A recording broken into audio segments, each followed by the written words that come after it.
Connie Francis, iconic pop vocalist of the 1950s and 60s, dies at 86. Born December 12, 1937. Died July 16, 2025. Connie Francis, the trailblazing pop singer whose emotional ballads and multilingual performances helped shape the sound of post-war American music, has died at the age of 86. Known for her unmistakable voice, timeless hits like Who's Sorry Now, and her deep connection to audiences around the world, Francis leaves behind a legacy that transcends generations and borders. Born Conchetta Rosa Maria Francanero on December 12, 1937, in Newark, New Jersey, Connie Francis grew up in an Italian-American household steeped in music. She began performing as a child, appearing on Arthur Godfrey's talent show and releasing her first records as a teenager. Her big break came in 1958, when a last-minute decision to record the 1920s standard, Who's Sorry Now, became a massive success, catapulting her to international fame after it was featured on Dick Clark's American Bandstand. Career highlights and achievements. First female pop star of the rock era, Connie Francis is widely recognized as the first woman to achieve major stardom in the early rock and roll era, breaking through in a male-dominated industry.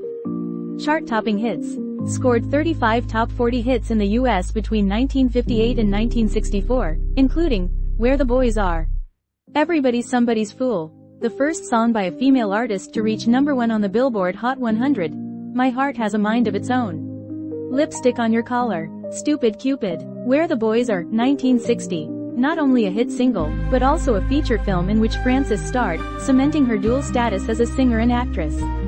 The song became an anthem for a generation of young women and helped usher in the spring break culture in Fort Lauderdale. Multilingual recordings. A polyglot and musical ambassador, Francis recorded in over a dozen languages, including Italian, Spanish, German, Hebrew, Japanese, and Yiddish. She enjoyed global success in countries across Europe, Asia, and Latin America. Pioneering female performer. She was among the first American singers to tour internationally at a large scale and perform in Las Vegas, paving the way for other female entertainers. Television specials and film roles. Featured on numerous TV variety shows, including The Ed Sullivan Show, The Perry Como Show, and hosted her own specials. She also appeared in a series of musical films throughout the 1960s. Philanthropic advocacy. After surviving a violent assault in 1974 and battling mental health struggles, Francis became a passionate advocate for mental health awareness, victims' rights, and rape prevention legislation.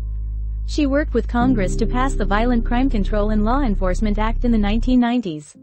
Memoir and return to stage. Her 1984 memoir, Who's Sorry Now, was a bestseller and marked a return to the public eye. She resumed live performances in the US and abroad, drawing fans across generations. Lifetime honors.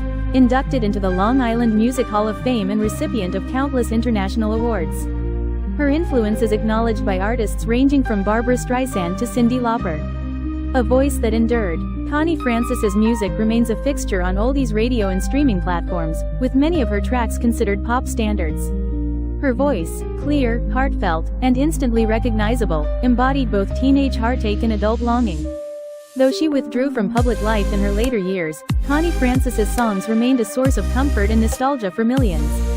She was not just a singer of songs, but a chronicler of emotions, giving voice to those in love, in loss, and in hope. She is survived by extended family, lifelong fans, and a towering catalog of recordings that continue to inspire new generations. Funeral arrangements are expected to be private, with a public musical tribute being planned in Newark later this year.